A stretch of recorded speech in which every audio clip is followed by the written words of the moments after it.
Good evening. Welcome to Schomburg Center Online. I'm Shirley Brown-Eileen, Associate Director of Education, and it's my pleasure to greet you to our professional learning workshop, Arturo A. Schomburg's Life and Legacy, with tonight's speaker, Dr. Vanessa Valdez. I'd like to say a very special thank you to my co-curator, Kara Hill, for all of her work on this workshop, and for Park Boulevard for providing excellent tech. Thank you.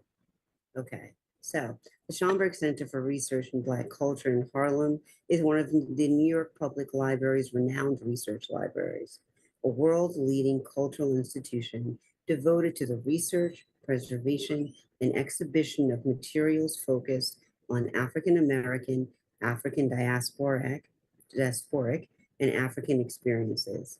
The Schomburg stewards a collection of over 11 million items. For tonight,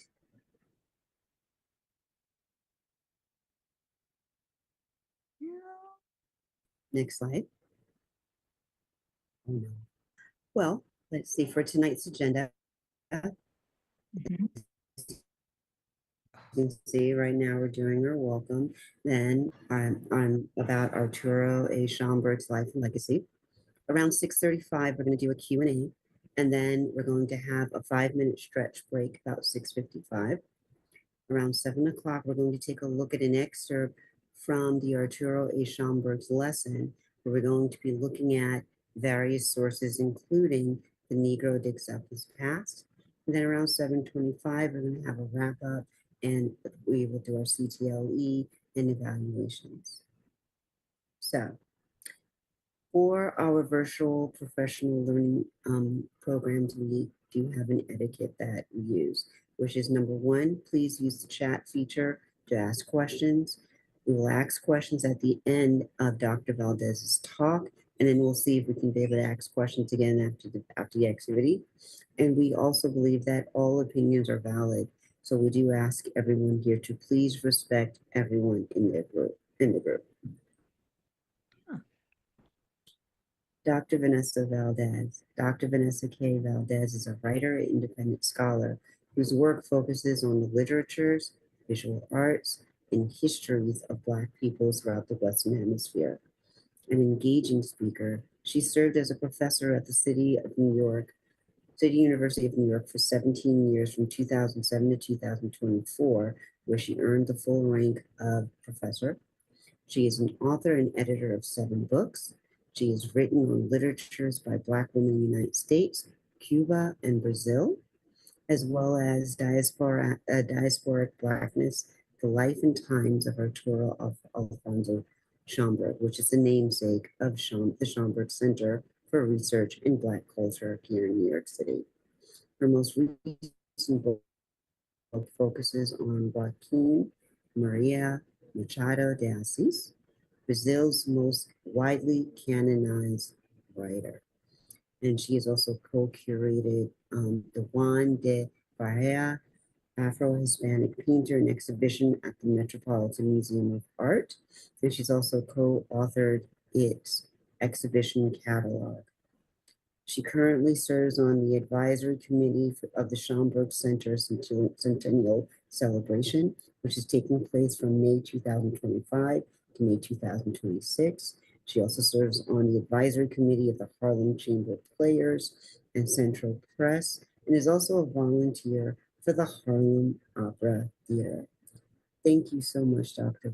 Vanessa Valdez, for doing this with us. And ladies and gentlemen, I give you Dr. Valdez. Thank you. Thank you so much. Thank you, Shirley. Thank you to the Education Division within the Schomburg Center for Research in Black Culture. Thank you to everyone who is attending. Thank you to everyone who's made this possible. A special shout out to Ms. Kara Hill, who invited me to do this a little while ago. And so I'm really grateful for this collaboration. Also, thank you to Dr. Brian Jones, who is at the NYPL Center for Educators and Learners, who pitched the idea to me of writing the curriculum last summer, actually. So I'm incredibly grateful for this opportunity to speak a little bit about Mr. Schomburg. This is one of my favorite topics to talk about, particularly to the Schomburg audience. Go through this curriculum a little bit. I am fully understanding that for many people, for as many people as know Mr. Schomburg, there are so many who don't. And so this is my opportunity to do that. So with that, I will start with how did I get to know him? So I am the author, as Shirley mentioned, of Dice Work Blackness, The Life and Times of Arturo Schomburg. It is only the second full-length book dedicated to him. The first was by Dr. Eleanor Devernay Sinnott, published in 1989. And so I first learned about Mr. Schomburg in college, and this might not be extraordinary, except for the fact that I was a complete bookworm who was on a first name basis with my branch librarian in the Bronx, New York. And I was offended as only a 19-year-old could be when she found out that there was a library named for a Black Puerto Rican man. My parents, my family are Black Puerto Ricans, in New York City. And it happens to be the absolute crown jewel of the NYPL. So I was, it stuck with me. And then, almost 20 years later, I wrote this book. And so my attempt with this book, my intention in writing this book was to put meat on the bones of Mr. Schomburg. He was known by many as the collector of the Harlem Renaissance. And for many, that was it. And so he's a man who lived an incredibly fascinating life. And so this is what this talk will do. For those of you who have already used the curriculum, there is an essay that begins on page 11. It's not that long an essay. That is such a brief encapsulation of his life, but I'm going to try to do the same thing here, hopefully for the less than the next 30 minutes. Next slide, please. So these books are, well, the two books and the curriculum. The book was published in 2017. Shirley mentioned the Juan de Pareja exhibition, which took place at the Metropolitan Museum of Art 2 years ago. In that book, there's an essay about Arturo Schomburg, and we'll talk about his travels. But the reason why he was part of that book and the reason I was part of that exhibition as co-curator is because that man that's on the cover, who lived in the 1600s in Spain, was a famous painter of African descent. And Arturo Schomburg, at the beginning of the 20th century, was the only person writing about him. And because of him, you had folks like Dr. Elaine Locke and others who were writing about art reclaim him. The second book, Puerto Rico Negrex, was a recent exhibition at the Museo de Arte Contemporáneo in Puerto Rico. A lot of people in the lands of his birth do not know about Arturo Schomburg. And so it was a pleasure and honor to have an essay be included there. And then, of course, there is our curriculum. Next slide. So Arturo Alfonso Schomburg, 1874 to 1938, born in San Mateo de Cangrejos, Puerto Rico. San Mateo is a very special place I'll talk about in a second. His mother, Mary Joseph, was from the neighboring St. Croix. His father, Carlos Schomburg. Here's the special moment. Where did he get his name? The Schomburgs are a Puerto Rican family that they were originally German, but by the time of his birth, they had been in Puerto Rico for 50 years, which begs the question, at what point does someone become a part of that land, right? So I emphasize that this was a white Puerto Rican family because there's so many people, who think that there was a German sailor that just wound up in Puerto Rico and impregnated this woman. It's not the case. He was baptized in La Iglesia de San Mateo de Cangrejos, which was a church in San Juan, in the capital of Puerto Rico, that in particular was the only one that those who were of African descent that they could patronize. And his baptismal certificate can be found at the Schomburg Center for Research in Black Culture. Next slide. I wanted to just highlight the geography of Puerto Rico in comparison with, sometimes we don't see literally on a map where geography is, where these lands are. So everyone, I'm sure, knows the large island that to the left, that is Puerto Rico proper. And then you have a smaller island right off of there, right? With one on top that is unnamed. Those are Vieques and Culebra. So actually, Puerto Rico consists of 3 islands, right? It's an archipelago. And then you have the island where it says U.S. Virgin Islands, that's St. Croix. And there's a very long-standing relationship between St. Croix and Puerto Rico, what is called Puerto Rico. And then if you go up, you see what's labeled British Virgin Islands, separate. And then you have 2 islands that are really close. Those are St. Thomas and St. John. So again, Puerto Rico is 3 islands, and what is now the U.S. Virgin Islands are also 3 islands. Next slide. San Mateo is important because it is the only town in Puerto Rico that was founded by free Blacks. These could be both folks who had self-emancipated, i.e., who had fled those neighboring islands, right? Who, in the time when Puerto Rico was a Spanish colony, those islands were parts of other empires, right? With the USVI were part of the Danish West Indies, right? And so what the Spanish crown did was they established that town as a space where if people would flee from these other empires, which PS, weren't Catholic, right? People could come, they could get baptized, they could vow allegiance to the Spanish crown, and they'd be free, and they could live. And so that's really important. I mentioned that Mr. Schomburg was born in 1874. In 1873, slavery was abolished in Puerto Rico. It was a gradual abolition, with it finally ending in 1876. Many people don't know that there was slavery in Puerto Rico, but there was the enslavement of trafficked Africans and their descendants in every land in this hemisphere. Next slide. So here's a moment of when people go, how did Mr. Schomburg become who he is? So I'd like to remind people that while Mr. Schomburg's mother was born in St. Croix, and like her family, the maternal line is Crucian, which means that he was speaking English as well as Spanish. He was raised like speaking both. He spent his childhood, a good part of his childhood, in Puerto Rico. And so the story is that one day they were talking in his class, they were talking about heroes of history. History was a very big deal when he was a child. He also spoke about there were history clubs in schools when he was a little bit older. Well, anyway, he was seeking heroes of history who look like him. And his teacher told him, and I put it in Spanish because, again, just to remind folks that Arturo Schomburg, that was the name on his baptismal certificate is Arturo. And then he becomes Arthur, we'll get there, said, Los negros no tienen historia. Blacks don't have history. That's the next slide.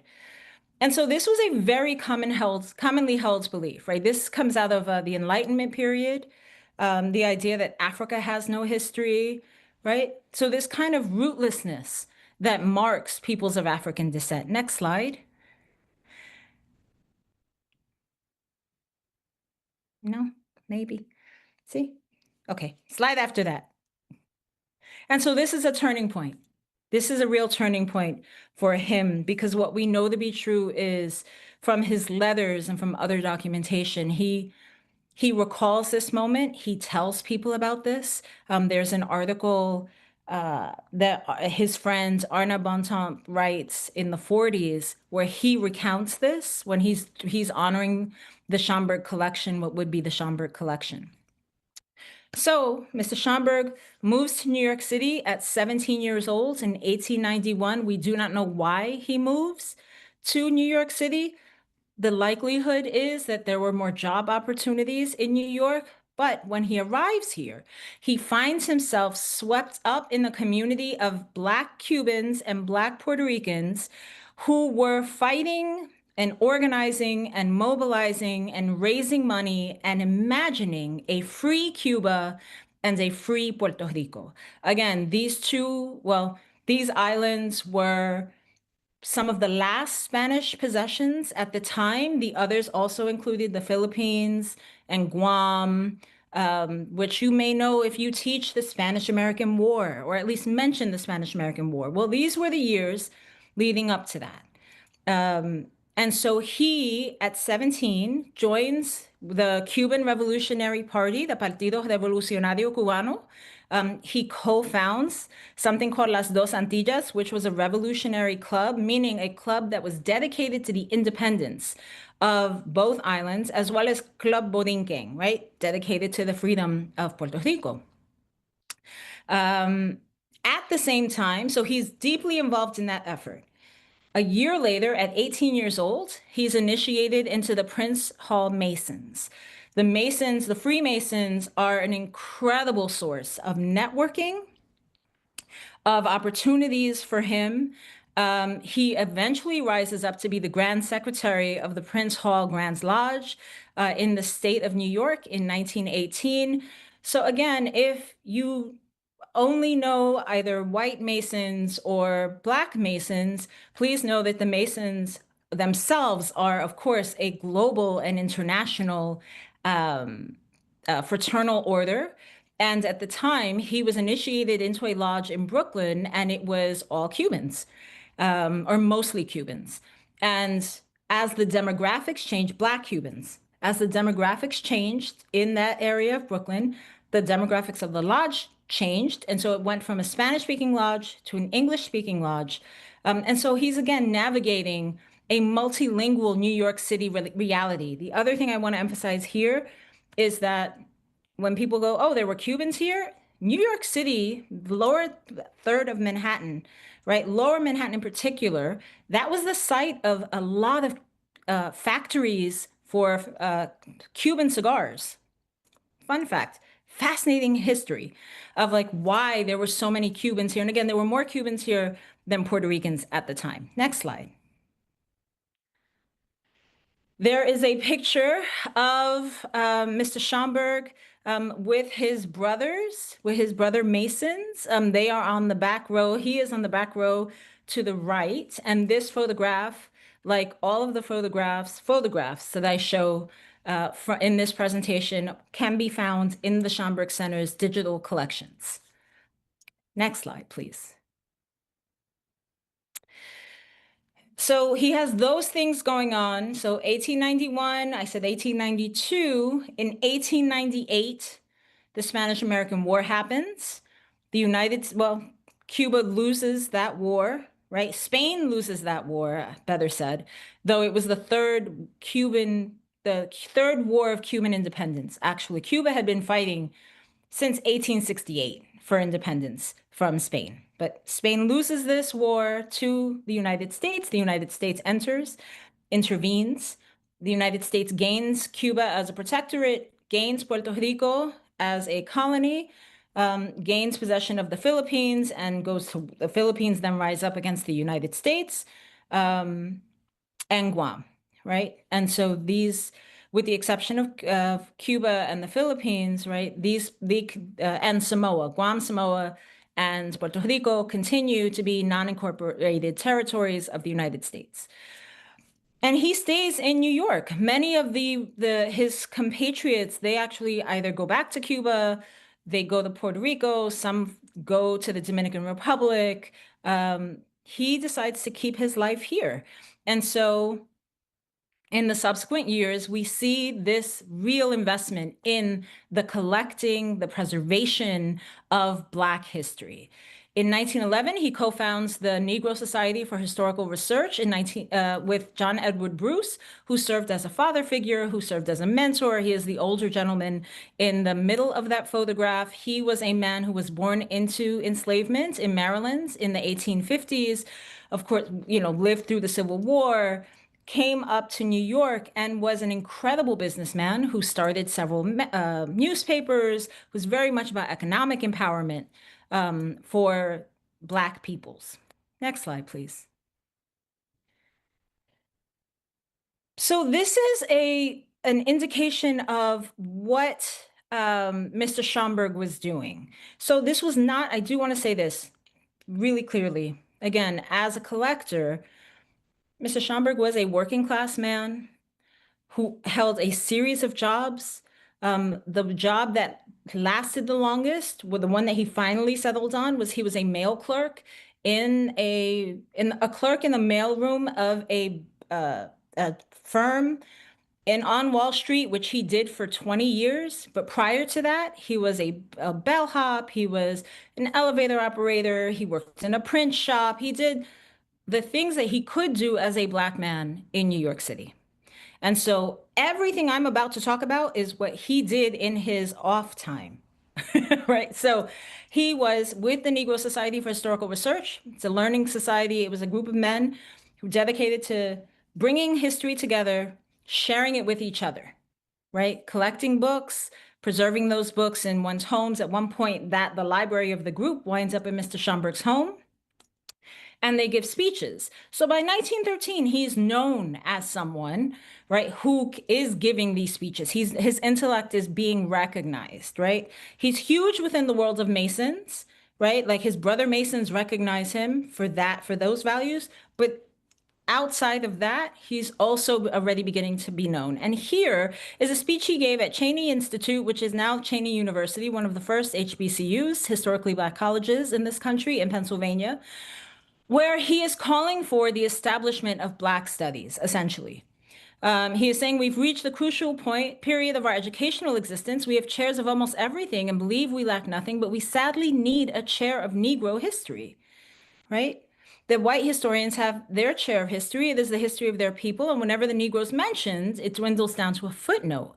Where's ours, right? And so again, the need for an amplified history, right? A more full history, right? That takes into account everyone's contributions in particular to history, right? We need in the coming dawn the man who will give us the backgrounds for our future. It matters not whether he comes from the cloisters of the university or from the rank and file of the fields. This is incredibly important, again, because when we think of the Harlem Renaissance and we think of the scholars of the Harlem Renaissance, we think of, W.E.B. Du Bois and Alain Locke and Charles Johnson. These are men who they were some of the first PhDs in the country, right?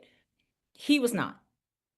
And so again, I emphasize this because a lot of times, so many of our students, they think they can't do this, right? And he becomes an easy way of entering into the conversation about archiving, about protecting family stories, and then the stories of, maybe a neighborhood, maybe a culture. Next slide, please. And here's where we get to how does he get into the building that later becomes the Schomburg Center. In the 1910s, he begins serving as a volunteer at the 135th Street Branch Library, which is the library, the building in the middle there. That building was opened in 1905. It was like many public branch libraries in New York City, built by Andrew Carnegie or funded by the Carnegies. And so again, the idea of a public library being open and available for the community. Next slide, please. Headed by Ernestine Rose, the head librarian, who strongly believed that a public library should directly serve the surrounding community, by the 1910s and 1920s, Harlem is Harlem, right? It is again, you have native Black New Yorkers in this area, right? You also have the Great Migration happening. So you have a huge influx of African Americans who are fleeing domestic terrorism in the South. You also have folks coming from the Caribbean. Again, the Caribbean, most of the Caribbean, with the exception of Puerto Rico, is a colony of the US. Haiti is a free nation. The Dominican Republic is a free nation. And the rest of the Caribbean are British colonies, right? And the French Departement and all those folks coming. right? In 1917, the Danish West Indies become the US VI, right? Those folks are coming, right? So Harlem is an incredibly multilingual, like just lots of things happening, lots of accents.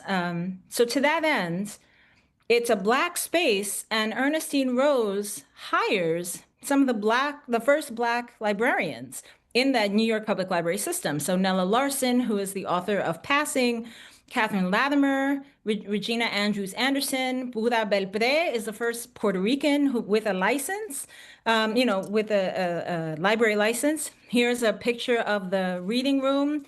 In the corners, Ernestine Rose. And again, she believes that it should reflect the holdings of the library should reflect the neighborhood. It is how to be service to the neighborhood. Next slide, please. He goes on to serve as the president of something called the American Negro Academy, which is based in Washington, D.C. from 1920 until 1928. Again, another space where these men, it was all men, they were taking, learning, writing about history, exchanging those papers. He wrote for prominent Black publications, including the NAACP's Crisis and the National Urban League's Opportunity. These are two of the major publications during the Harlem Renaissance. He also wrote The Negro Digs Up His Past for the Survey Graphic special issue on the New Negro in 1925. Most people, if they know that Mr. Schomburg wrote, they know this essay. Next slide, please. And there is the facsimile of The Negro Digs Up His Past. We'll be talking about that in a second. Next slide. Here are a few points that we're going to be actually highlighting in the lesson. So quick look, and we're going to go to the next slide. Served as a member of the 135th Street Branch Library Citizens Committee that created the Division of Negro History, Literature, and Prints in May 1925. No place else, certainly in New York City, had a library who is dedicated to the collection of Black literature, Black history, and Black prints, right? So that fabulous intro, the sizzle reel that we saw at the beginning, that is the indication that we are in the midst of the centennial of the Schomburg Center. And then the reason the centennial ends in 1926, next year in 2026, is because in 1926, Mr. Schomburg sold his private collection for $10,000, almost $200,000 worth, almost $200,000 today. He then traveled to Europe to gather documentation of African life on the European continent in the early modern period, hence that Juan de Pareja moment. But the sale of his collection resulted in a series of articles across the country, in a series of Black publications, and the New York Times. I don't talk about the New York Times here, but next slide. There you see it's covered in the New York Age, which was one of the local Black newspapers, the Amsterdam News, which is still in existence, the Chicago Defender. It was covered in the Pittsburgh Courier. It was covered in like a lot of this was like nationwide news of the New York Public Library purchasing this collection. Next slide. While he's in Europe, his journey begins in Spain. That the boat leaves New York Harbor, lands in Sevilla, España. He immediately goes to the archive on the same day, and it results in the production of these 4 articles that are published in Opportunity and the Crisis, including the Inquest of Juan de Pareja, the Negro Brotherhood of Sevilla. The Brotherhood there is a cofradia. It is a religious organization. Negroes in Sevilla, and Notes on Panama and the Negro, right? The first Black bishop to be assigned to the Americas was in Panama. And that was, I believe, in the 18th century. Next slide, please. And here, while he's there, he's also taking photographs.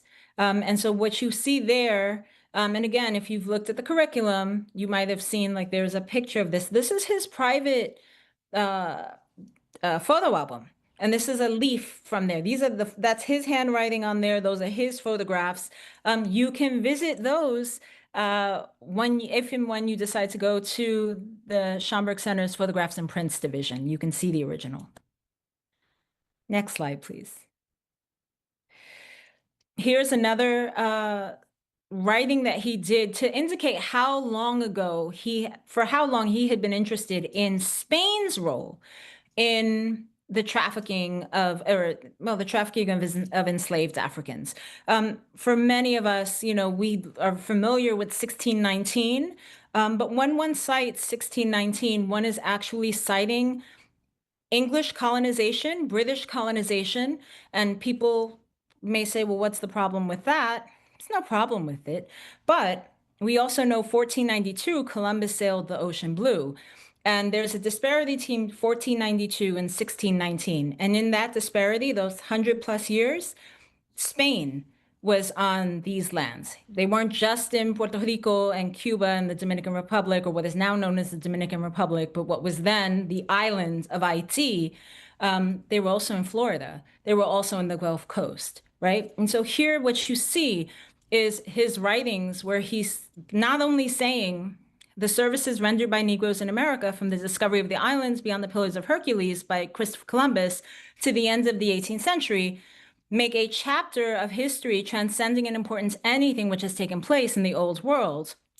Again, focusing on the contributions of enslaved Africans, but also they were not untutored savages. Many of them actually in the first years of colonization, right? Again, 1492, 1500, 1501, Spain deemed it that they weren't trafficking Africans straight from the African continent. They were taking them from Spain, right? So from the community that was in Spain. So it was really, really important.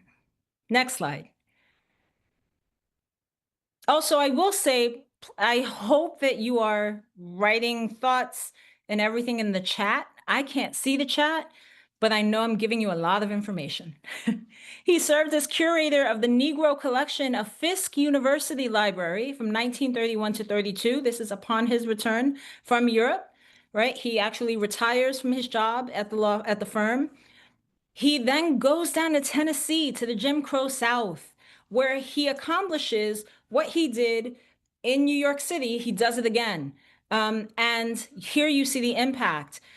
To a collection that previously held 106 books, he added almost 4,000, well, over 4,500 books. To the extent that that library got the reputation for having holdings focusing on the Negro outside of America and prior to 1865. Mr. Schomburg then returns to New York. He serves as the curator of his own collection within the division of Negro Literature, History, and Prints from 1932 until his death in 1938. Next slide. Upon his death, the division, which was colloquially known as the Schomburg Collection, now officially becomes the Schomburg Collection. In 1972, the entirety of the 135th Street Branch Library was renamed the Schomburg Center for Research in Black Culture and is designated as a research library of the New York Public Library. Next slide. I love this. If you've never visited the Schomburg Center, I really encourage you to do so. Fun fact that many people don't know, Langston Hughes, the great poet of America, his cremated remains are actually at the Schomburg Center. When you walk in, you'll see a lobby and you'll see a cosmogram, and that's where Mr. Hughes is. He served as Mr. Schomburg served as Langston Hughes's mentor. And so the Schomburg Center, where every month is Black History Month. Next slide.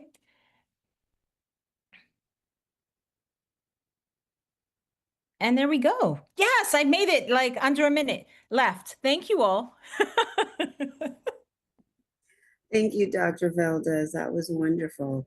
I know that everyone, please continue putting questions in the chat, but I do have a couple of questions that have come through. And one of the questions is, which countries did Mr. Schomburg visit to collect proof of the African diaspora? So he was very focused, actually, not even, he was focused on Europe. So I mean he was there. So he went to Spain, France, England, Brussels, Germany, Luxembourg. Yeah. And he was there for 3 months. Like he got there like at the end of June. He came back in September. But he also, if anyone knows about Langston Hughes spent a year in traveling to Russia. And Mr. Schomburg was writing to him there, like, get anything you want. And also, the writer Alexander Pushkin was of African descent.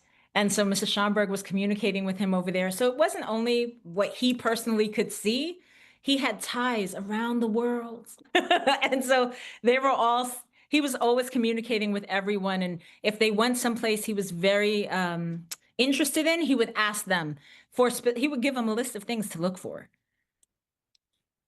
Wow, I think that's so cool. Yeah. Another question that we have is, was there anything you found surprising about Mr. Schomburg's life during your research? Everything. Well, because here's also two things is what I want to say. There was so little about like his, this life. Like when I came into it knowing library, right? And then I came into it, um, okay, Harlem Renaissance. And then the moment I looked at just the dates of his life, right? Just having some semblance of history, I was like, well, 1874, okay, that's before the Spanish-American War. And I started plugging in the dates. What I didn't talk about here was his private life. Mr. Schomburg uh, married in 1895. His mother comes a year after he's here. So he's here in 1891. His mother comes in 1892. His mother is buried in Queens. Many people don't know that his mother came. Many people don't know that. So he was married. His mother passes away 3 months after he's married. They were living together, as many people did, right? His first wife passes away. After they suffer the loss of their first child, they have two more children. His wife passes away. He marries again. Uh, they have two children. That wife passes a month after giving birth to their second child. He marries again, right? And that wife, that is the Mrs. Elizabeth Schomburg that survives him. Um, so, he was the father of eight, seven of which went on to live to adulthood. The Schomburgs are alive and well, and it's a very big family. Just curious, what was the name of his wife? What was his wife's name? So he, so Elizabeth was a very common name, apparently, because all of his wives were named Elizabeth. Okay, so that's very Yes, there was there, and they were all from the South, which is also they were all again members of the Great Migration. So he had family. One was family in Virginia. Her family, I believe, was from North Carolina, and I don't know where the third family was from, rather. Wow, that's that's really interesting. I'm Mhm. curious, what do you think is the most interesting item Mr. Schomburg collected? Oh my gosh. The most interesting. Here's the thing. I think so. I mentioned the exhibition at the Met.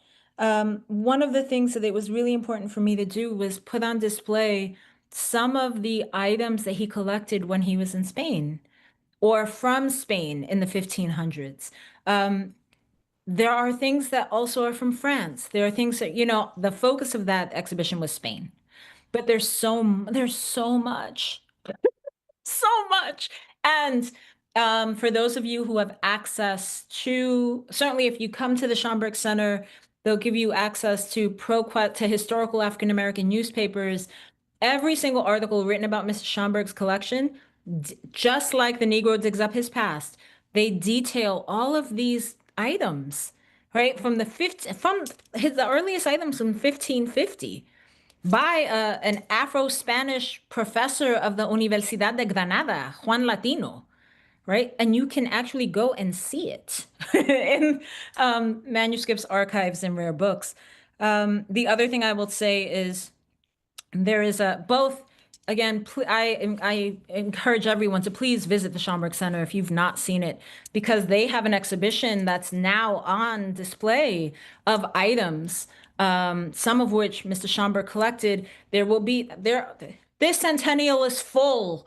Please follow the Schomburg Center because there will be more exhibitions, including one at 42nd Street that is again pulling from his collection. So. I mean, I think there's so much. I haven't talked about the art that he donated. I haven't talked, I'm like, it's just ridiculous. It's so abundant what he did. Um, and I could talk about it for a very long time, apparently. Um, A little bit of a technical.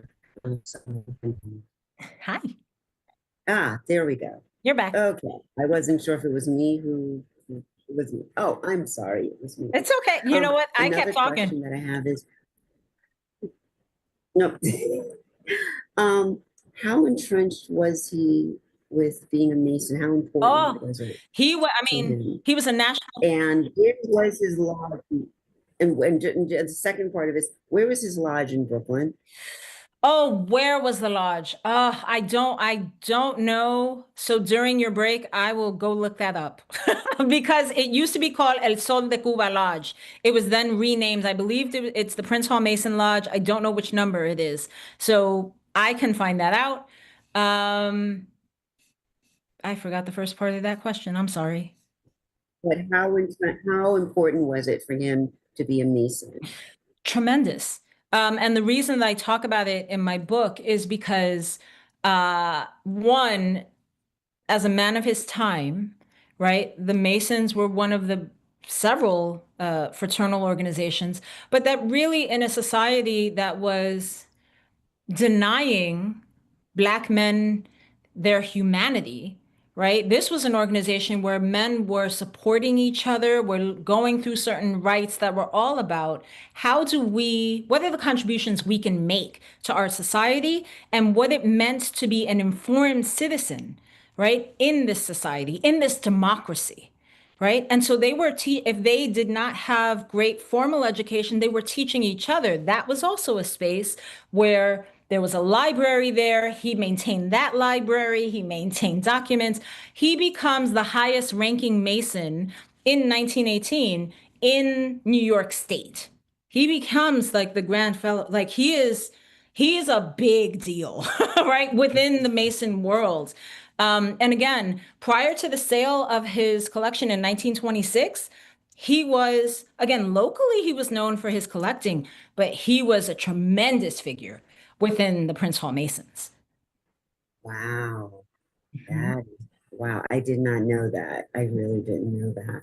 mhm. Okay. Based off everything that you've learned about Mr. Schomburg, everything you know, what do you think is his most important legacy? Because he has multiple legacies in my mind. But what do you think is the most important legacy? I think the most important is that anyone can do this. Everyone can do this, right? And it doesn't have to look like 4,000 books or 3,000 books.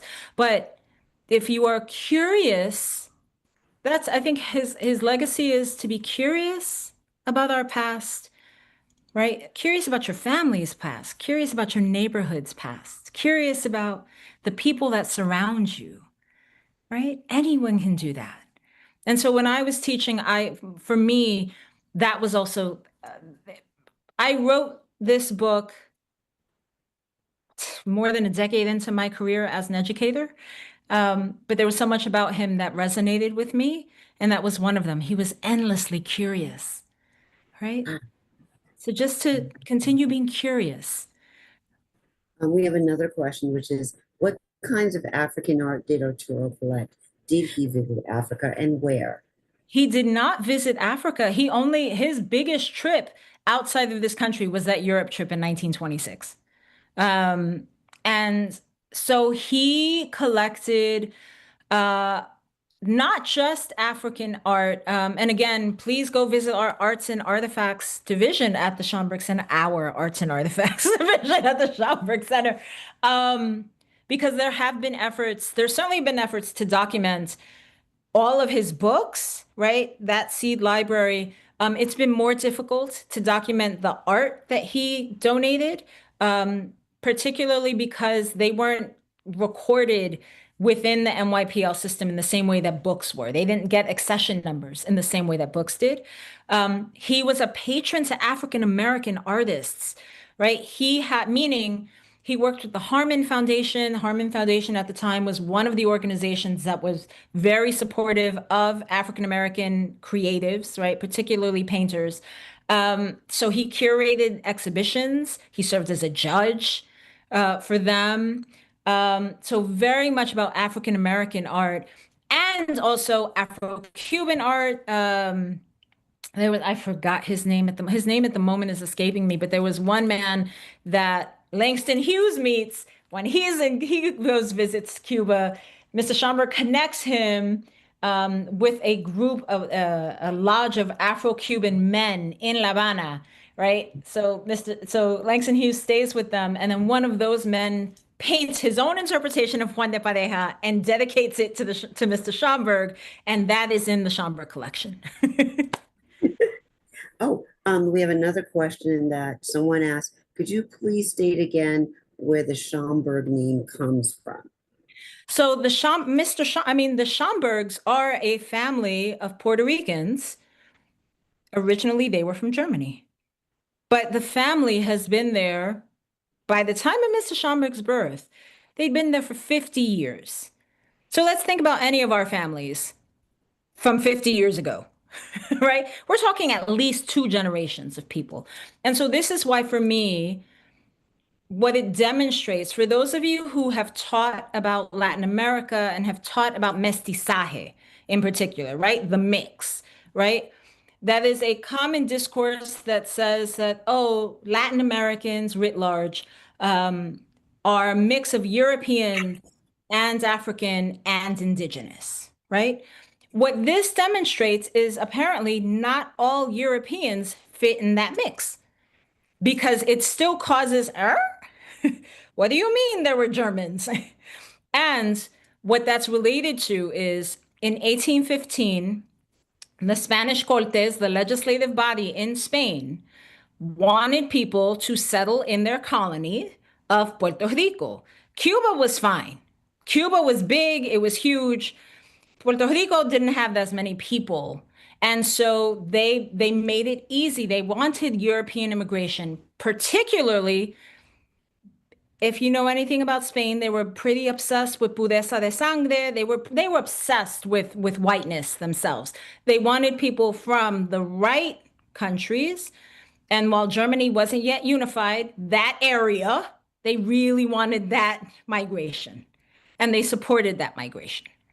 And so the family had been there since the 1810s, 1820s.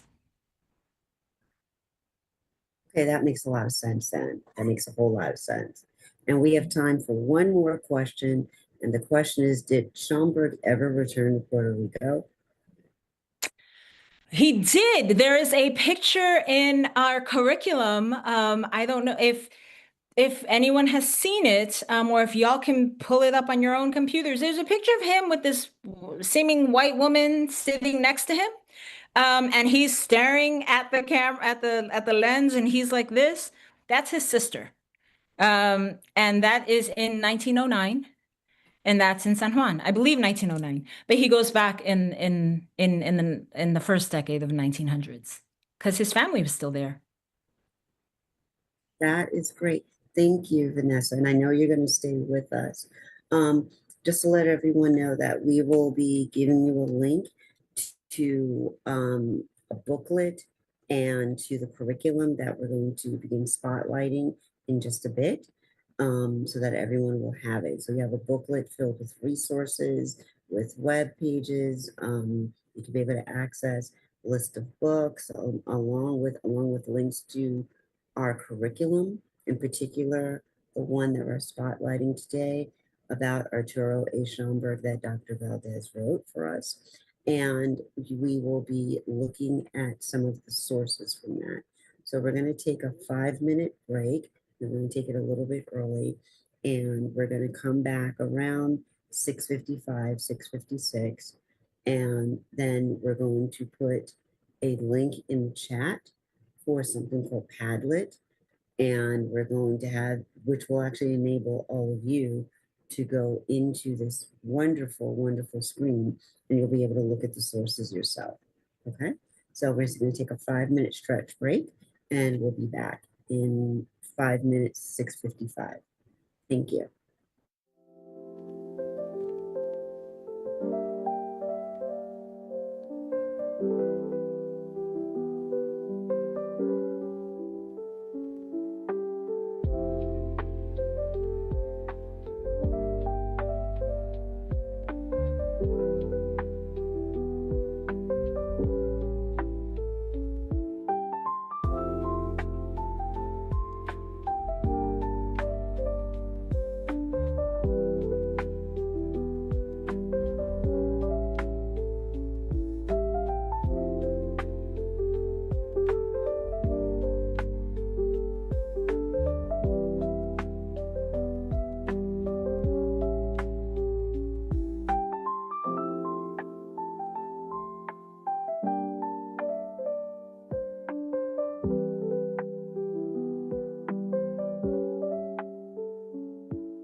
Hi, welcome back, everyone.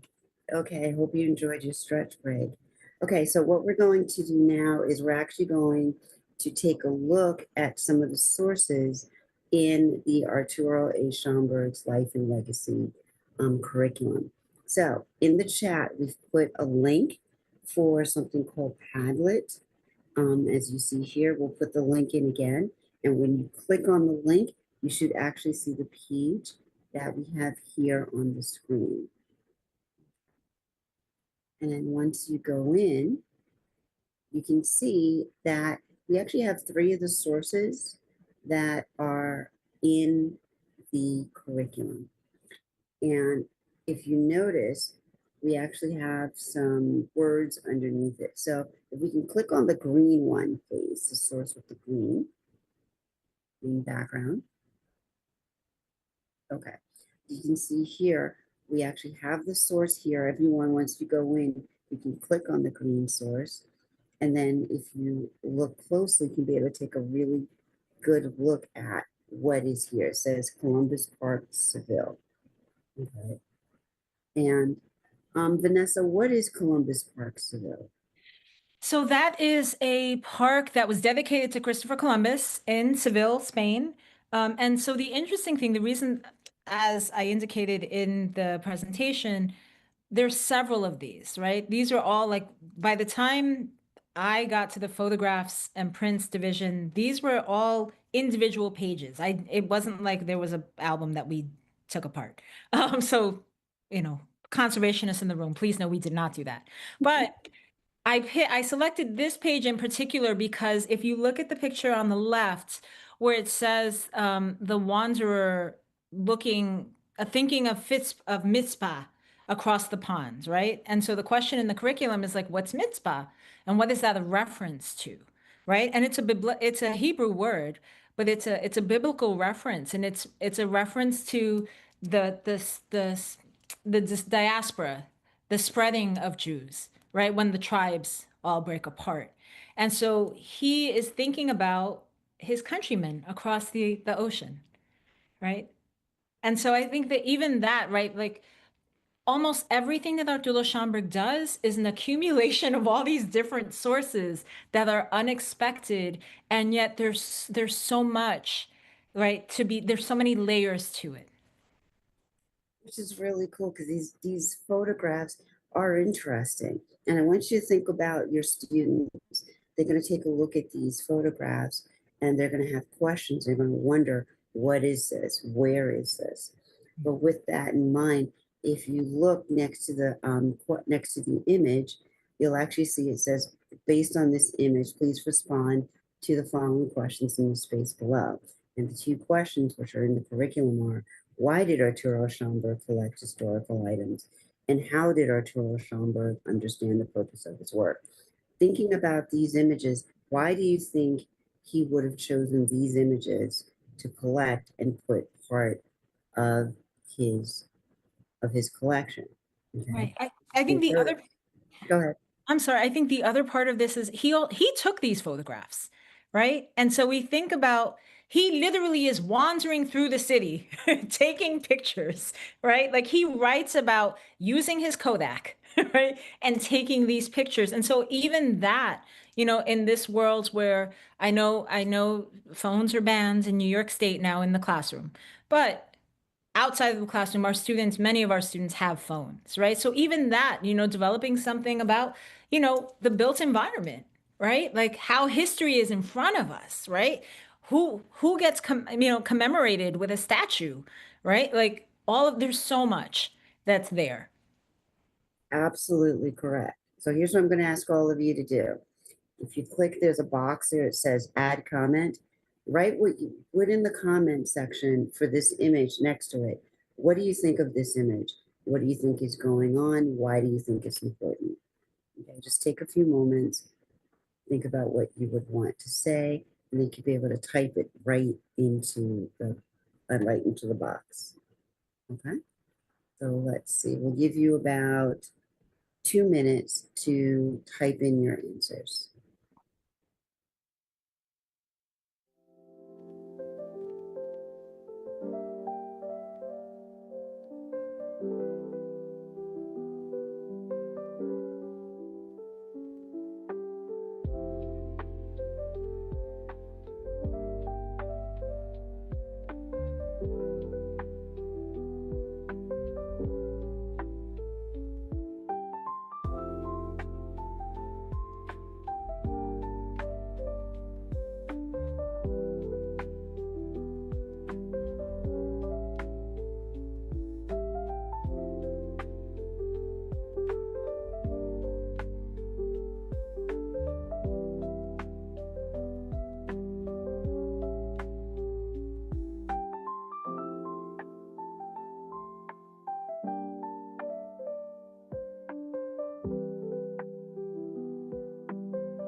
Okay, so we have a couple of comments, which is basically after looking at these images, you're comparing it to the African diaspora, which is actually a really great comment because I'm looking at this, I'm looking at the palm trees, I'm thinking about, or at least the trees, they remind me of palm trees, but then I'm wondering if they No, are. they were palm They trees. are palm trees. Okay. So that this does look like it could be part of the African diaspora, which Spain could be. And then I see we also have visual history that serves as artifacts for future generations to learn and enjoy. Oh, that's wonderful. Yes, yes, yes. Because these are artifacts that are letting us know what it looked like then, and we can think about what it looks like now and do a comparison, you know, compare and contrast. A lot of educators know those two words all too well. The past and present, to be able to see what we can be able to learn and how change over time has occurred. Oh, this is wonderful. Let me see this. Oh, there's a lot more. Document history as what is happening. I believe he took the photographs to study the influence of Spain outside of the country. Architecture, yes, the architecture. Because I know, and this sounds kind of crazy, but even here in New York City, I'm pretty sure I've seen some of the Spanish architecture and different kinds all throughout the city. And then helps us to think about longevity and the notion of creating a canon. I think capturing these moments was significant to Arturo because he valued history and kept track of the past to curate the future.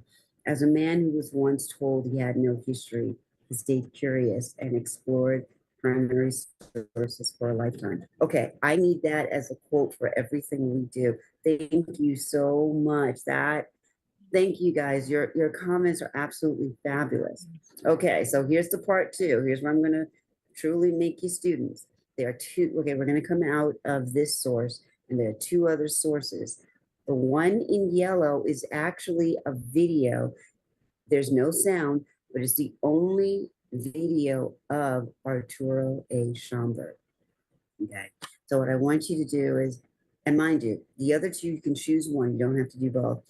If you do choose the video, you click on it to be able to watch the video. I want you to take a look at Mr. Schomburg and then take a look around the room. And I want you to think, what kind of archival materials do you think you see in the room? And then why do you think that they were important to Mr. Schomburg to collect? And then in purple, we actually have an excerpt from The Negro Digs His Past. There's only two paragraphs. Go ahead and take a, if you can, please read the two paragraphs and then think about, based off of that, why do you think Mr. Schomburg chose to collect these historical items that he has in his collection? How does this passage actually connect to the collection? And how do you think Mr. Schomburg imagined his collection would be used today? Okay. So for this, we're going to give you, it's 7:10. We'll give you till about 7:17, we have 7:17. We'll give you about 7 minutes. You only have to choose one. Go ahead and check out the sources and then respond, and then we'll come back. Okay? Thank you.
Okay, welcome back.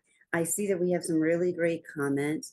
So first, let's go into the purple source, where we have two paragraphs from The Negro Digs His Past.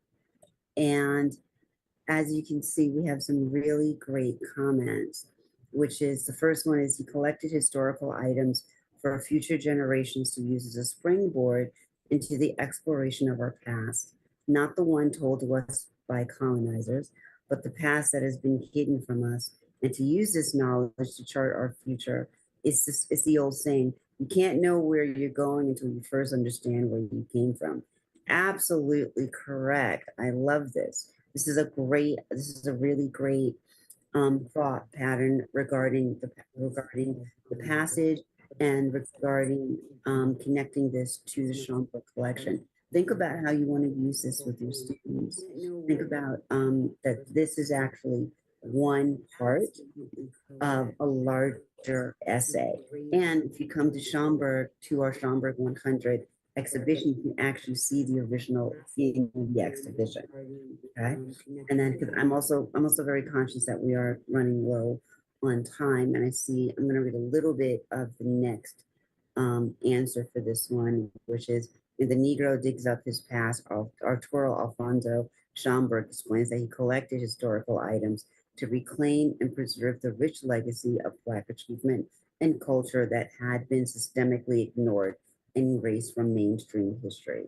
His purpose was to challenge the false narrative that Black people had no history or meaningful contribution to civilization. Very, very true. And I see, and you also mentioned Carter G. Woodson, another one of those fabulous people from that time period. Thank you. Oh my goodness. I am so glad that you were able to get a chance to read us and think about it. You can be able to use Padlet as we did here with your students for them to be able to really examine the sources and be able to answer. And then let's click out of this one. Let's go over to the yellow source where we have the video of Mr.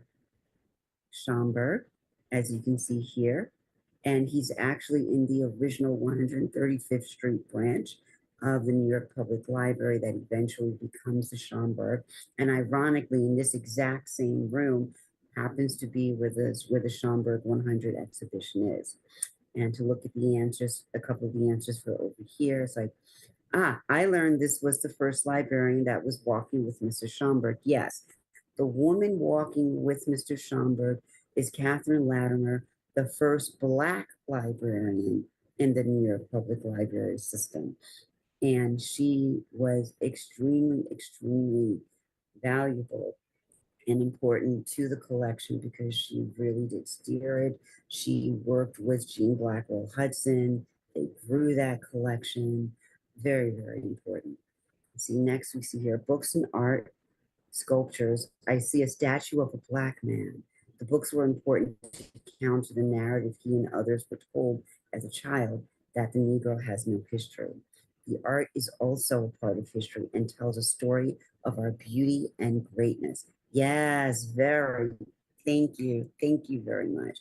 Great, great responses. Mr. Schomburg looks older here than in the photograph used in the slides. Very handsome fellow. The librarian is the only woman in the room. Yes, she was. Miss Latimer was the only female in the room. And but she was still so important. And then looking at the photographs, the slides, the art, everything that's in that room, very important. You see books, statues, portraits, and pottery, artifacts that can speak to different facets of life. And every space in the room is evident of his dedication. From the statue looming over his desk to the walls, the cabinet, to the focus of the students. Thank you very much. And a lot of those students are actually other librarians. Okay, can come out of this source. Thank you so much. So with this lesson, students can be able to look at Mr. Schomburg, look at his life, look at his legacy. And then one suggestion I would actually make is have them think about themselves. Have them think about their room. What would they have in their room that they might want to add to the Schomburg collection that shows who they are, but also shows a part of the African diaspora? Or have them think about it. If they were to create an archive about themselves, what would they put in there? I know for me, I'd probably put some of my comic books in there. Yes, I have a lot of them. And I'd also put some of my art that I've collected over the years too as well. Oh, so I hope everyone had a great time tonight. And I know that there are a couple of other questions that we had. And they came later on in the chat. And one of those questions is, where did Mr. Schomburg live? Okay. Vanessa, can you give us any of those addresses that you might want to go check out? So what I will say is, if yes, so early on, he arrives in the city. He's in the Lower Manhattan area, and where's that book? It is probably underneath. I can't take it away. I'm gonna do this. So this book, Racial Migrations, if you can see it, details where the Afro-Cubans and Afro-Puerto Ricans were living. Okay. Then he moves up to San Juan Hill. For those of you who are following Lincoln Center and their series on the legacies of San Juan Hill, if you Google Schomburg and legacies of San Juan Hill, or Google Schomburg and Lincoln Center, you will see that I wrote an article about a blog post, really, about how he lived on West 64th Street. So he was there for a little bit. He then moves up to what becomes East Harlem in the hundreds, I believe it was 110th. And then for the last 20 years of his life, he is at 105 Kosciuszko Street in Brooklyn, New York. So Mr. Schomburg's legacy is far beyond Manhattan. It is very much a Brooklyn history as well. And now I can honestly say I grew up near him because I grew up near that neighborhood. I know that address, I'm happily surprised right now. Okay. I see some of the comments saying that, thank you so much. I love that we can contribute in this way, like a model of how we would teach in the classroom. Thank you for that comment. I really do appreciate that. And Mr. Schomburg realized that the collection of photographs would serve as blueprints for others to sketch out their humanity and actually create artifacts of their very existence. I agree. I definitely agree with that statement. And lastly, last comment I'm going to read, our young people explore through looking at images taken by others who venture out for them. Few actually venture out as firsthand journalists who map out their environments. We are confined, which is true. You're absolutely right. But think about it. What if you had your students go out with their phones and have them document, have them look and see what they find, and then have them go do the research? A great example is looking at any of the monuments in your school's neighborhood, have them research them and find out why they're there. I live in Brooklyn. There is on Bedford Avenue, there's actually a statue of Ulysses S. Grant. And it took me forever to find out why. It turned out that there's an armory on Bedford and Atlantic Avenue. And that armory, there was actually a procession of soldiers for a parade celebrating the end of the Civil War. And that's why the statue's there. It really did surprise me. Okay. And thank you so much for saying this is the first webinar I have been to that is interactive. You are quite welcome. We're going to try to do more of these. Okay. So if we can go back to our PowerPoint, I'd like to say thank you to Dr. Vanessa Valdez for agreeing to do this with me and for being here. Thank you so much. We do appreciate having you here. Once we get back to our slides, for those of you who are looking to obtain CTLE credit, which we will give you 1.5 credits tonight, we have an evaluation form, which we're going to put the link to in the chat. We also have a booklet that again, handout, there's a QR code for handouts and the link is in the chat. And in the handouts, you'll actually find the actual lessons that we actually modeled here along with the booklet of information. In the booklet, you'll also find you'll actually find the link for the evaluation form in case you miss it tonight. And if we can keep next slide.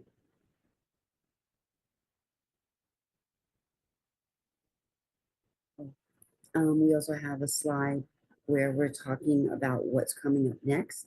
We do have Conversations with Black Freedom Studies, which we are now offering CTLE credit for. And the next one coming up will be November 6th, where we're talking about the fight for Black education and Black history. We have four fabulous authors who will be discussing the history of fighting for Black history education and for fighting for Black education and the importance of it. And for that, again, we'll be giving CTLE credit. And those occur the first Thursdays of every month. I will say that the sessions in February and March will actually be held in person at the Schomburg. So we look forward to seeing you then. And then lastly, we have here the QR code for the evaluation form, or you're welcome in the chat just to go to the link. And please fill this out, whether you're looking for CTLE credit or not. We are definitely looking for ways to improve, and I'd love to be able to hear your feedback. So, on behalf of Schomburg Education, Vanessa Valdez, we'd like to say thank you so much for participating tonight, and we hope you had a really good time. This video will be up on our YouTube channel, so please feel free to come back if you want to reference any more information about Mr. Schomburg. Thank you so much, and I hope you have a wonderful evening. Good night.